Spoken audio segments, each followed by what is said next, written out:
কয়েকটা স্পেসিফিক কয়েকটা আর্টিকেলের কথা বলে দিচ্ছি। বাংলাদেশ কনস্টিটিউশনের আর্টিকেল 19 যদি দেখেন, তারপর আপনারা যদি আর্টিকেল 27 দেখেন, 28, 29 এর প্রথম যে সেকশনগুলো আছে সেগুলো যদি দেখেন, দেখবেন কর্মের সমতা, কার উপর বৈষম্য করা যাবে না, এই ব্যাপারগুলোর কথা বলা আছে। কোটার ব্যাপারটাও আছে ইনডিরেক্টলি। কিভাবে আছে?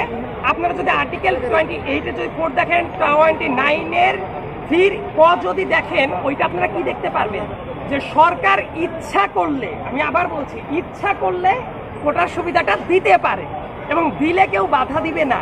তার মানে এইটা যে একটা স্টেট পলিসির ম্যাটার, এটা কিন্তু এই আর্টিকেলেই বলে দেওয়া আছে। কেউ বলতে পারবে না আমার যে কোটা দিল না এটা আমার অধিকার, এটা বলা যাবে না। আপনারা কিন্তু বলতে পারেন আমরা যৌক্তিক আন্দোলনে দাঁড়িয়েছি, আমাদের রাস্তা থেকে সরিয়ে দেওয়া হলো, আপনাদের মানবাধিকার লঙ্ঘিত হইল, আপনি এটা দাবি করতে পারেন।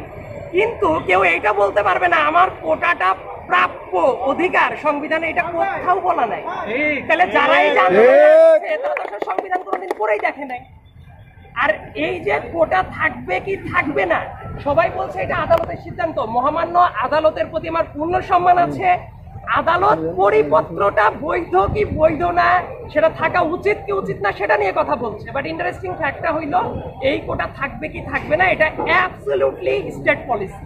আর স্টেট পলিসিটা কে ফর্মুলেট করে? রাষ্ট্র, সরকার। সরকার যদি আজই বলে পার্লামেন্টে একটা আইন প্রণয়ন করে যে কোটা ঠিক আছে 5% কোটা থাকবে এবং এর বেশি কখনো কোটা থাকবে না, এটা আদালত হস্তক্ষেপ করতে পারবে না। কারণ আপনারা যারা সাংবিধানিক আইন সম্পর্কে কারো যদি ধারণা থাকে, আপনারা দেখতেই পারবেন সংবিধানের ব্যাপারটাই হলো যেটা স্টেট পলিসির ম্যাটার, এটা সরকার নিজস্ব গতিতে ফর্মুলেট করে, এই ব্যাপারে কোর্ট হস্তক্ষেপ করে না। আর কোটার যে ব্যাপারটা, বাংলাদেশে কোটা আসলে কি করা হয় জানেন? কোটাটা কেউ একবার ইউজ করে না, মাল্টিপল টাইম ইউজ করার যে পলিসি, মানে একটা বৈষম্য কতবার ইউজ করে। একটা শিক্ষার্থী যখন বিশ্ববিদ্যালয়ে ভর্তি হয় দেখবেন একটা কোটা ইউজ করেছে, ওই একই ব্যক্তি যখন চাকরিতে ঢুকছে ওই একই কোটা ব্যবহার করছে, আবার চাকরি প্রমোশনের ক্ষেত্রে আবার সেম একই কোটাটাই ব্যবহার করছে। আমাদের সংবিধানের নোশন কি ছিল? যারা অনগ্রসর গোষ্ঠী তারা কোটা পেতে পারে। তো একজন ব্যক্তি যখন বিশ্ববিদ্যালয়ে চান্স পেয়ে গেল কোটা দিয়ে, সে কি আর অনগ্রসর আছে? তো একই ব্যক্তি বারবার করে কিভাবে সুবিধা পায়? আর আমাদের ওই 72 সালের রিক্রুটমেন্ট পলিসি যে জায়গায় কোটা চালু করা হয়েছিল, এর একটা জায়গাতেও কি নাতিপুতির কোটার কথা উল্লেখ করা ছিল? যারা দেশকে স্বাধীন করেছে তাদের একটা বিশাল বড় দেশমাতৃকার সেবা করার জন্য তাদের এই উদ্দেশ্যটা ছিল। তা আমরা আসলে কি করছি? একজন মুক্তিযোদ্ধাকে দেখাইতে পারবেন যারা বলছে আমরা মুক্তিযুদ্ধ করেছি যাতে আমাদের নাতিপুতিরা কোটা পায়? সম্ভবত এটা কোথাও কোনো মুক্তিযোদ্ধার দ্বারা এটা বলা সম্ভব না। এবং আরেকটা ব্যাপার দেখুন, মুক্তিযোদ্ধাদের যারা সন্তান প্রজন্ম আছে, এক্সেপশন কিছু থাকতে পারে, কিন্তু ম্যাক্সিমাম ক্ষেত্রে তারা কিন্তু কোটা সুবিধার আওতায় অলরেডি চলে এসেছে। কারণ মুক্তিযুদ্ধের টাইমে যদি ন্যূনতম বয়স 12 থেকে 15 বছর হয়, ন্যূনতম বয়স, এখন তাদের বয়স কত? 70-এর কোটায়, তো তাদের তো নাতিপুতি হয়ে গেছে। বর্তমানে এই যে কোটা ফিরিয়ে আনার যে টেন্ডেন্সি যেটা ছিল, এটা কিন্তু মূলত সন্তানদের জন্য না, এটা মূলত নাতিপুতিদের টার্গেট করেই এই প্ল্যানটা করা হচ্ছিল। তা আমার কথা, আমার নানা যদি মুক্তিযোদ্ধা হয় তাতে আমার অবদান কি দেশের জন্য?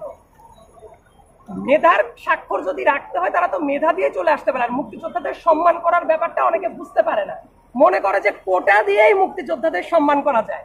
আসল ব্যাপারটা কি?